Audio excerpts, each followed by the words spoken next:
Good morning everyone, this is Varsha Pathare. Welcome to Raghuvansh convent school. देखिए, आपको मैंने 7 चैप्टर कंप्लीट करा दिया था। अब अपन 8 चैप्टर कर रहे हैं। पार्ट 8, यह सबसे कठिन समय नहीं। ये चैप्टर है आपका, यह सबसे कठिन समय नहीं। जया जादवानी, इसकी लेखिका कौन है? जया जादवानी है। देखिए, इसका अर्थ देखते हैं अपन। नहीं, यह सबसे कठिन समय नहीं। अभी भी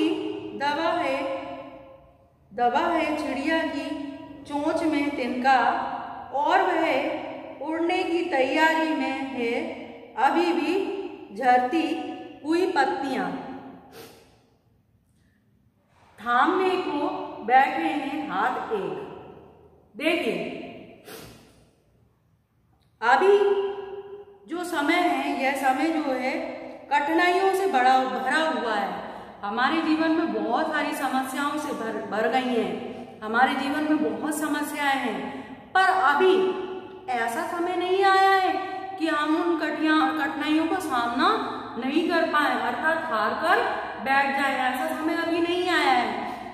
आपने देखा होगा चिड़िया को, चिड़िया चोंच में तिनके को दबाकर, घास का जो तिनका होता है उसको तिनके को दबाकर लेकर आती है और घोंसला बनाती है ना। तो अगर वो तिनका बार बार अगर उससे गिर भी जाता है तो दोबारा वो कोशिश करती है, दोबारा उस तिनके को उठाकर लाती है और वो अपने घर को बनाती है। तो अभी ऐसा समय नहीं आया है। हमें किससे? हमें चिड़िया से सीख लेनी है।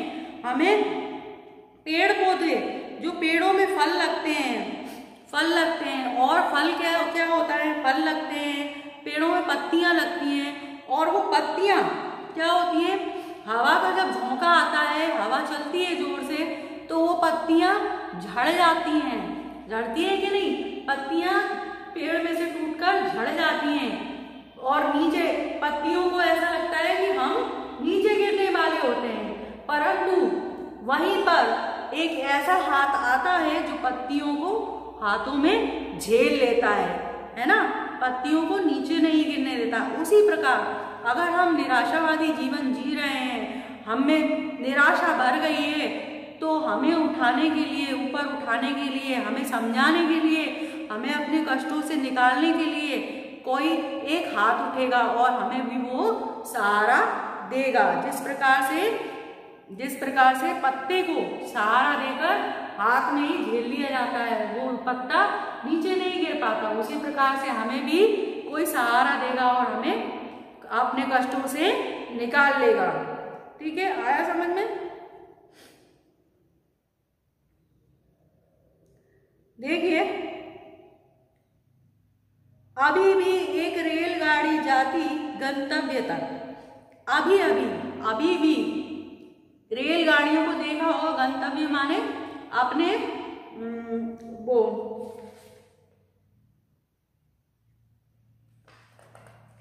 गंतव्य का मतलब होता है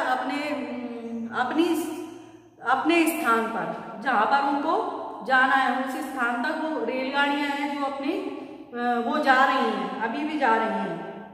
ठीक है, जहां कोई कर रहा होगा प्रतीक्षा, अभी भी कहता है कोई किसी को, जल्दी आ जाओ कि अभी भी, इस वक्त भी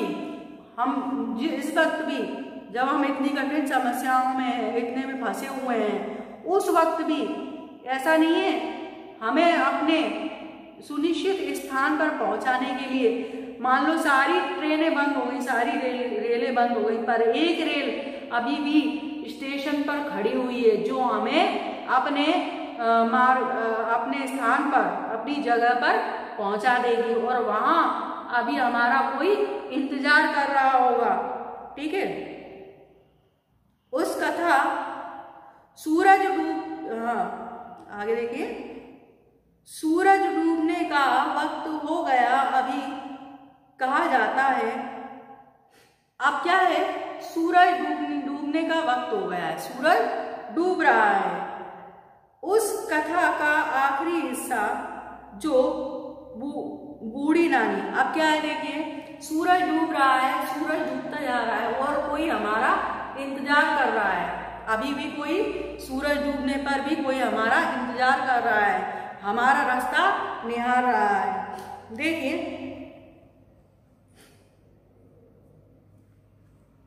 जो बूढ़ी नानी, उस कथा का आखिरी हिस्सा जो बूढ़ी नानी सुना रही सदियों से दुनिया के तमाम बच्चों को, अभी तक है एक बस। देखिए बूढ़ी नानी, नानी कैसी होती है, सबकी नानी बूढ़ी होती है ना। तो नानियाँ क्या हैं, अपने जो नाती पोते जो बच्चे हैं उनको कहानियाँ सुना रही हैं, अभी भी कहानियाँ सुना रही हैं। कौन सी कहानी, कि एक बस है जो अंतरिक्ष के पार की दुनिया से लाएगी, अंतरिक्ष के पार जो दुनिया है वहां पर जाएगी और वहां से आएगी, कुछ समाचार या खबर लोगों की लेकर आएगी। ये हमें कौन सुना रही है, दादी सुनाती है, कहानियां सुना रही है, जिसमें एक कहानी ऐसी सुना रही है कि अंतरिक्ष के पार, अंतरिक्ष में एक बस जाएगी और वहां के लोगों का या हम लोगों का संदेशा लेकर आएगी। ठीक है, संदेशा लेकर आएगी।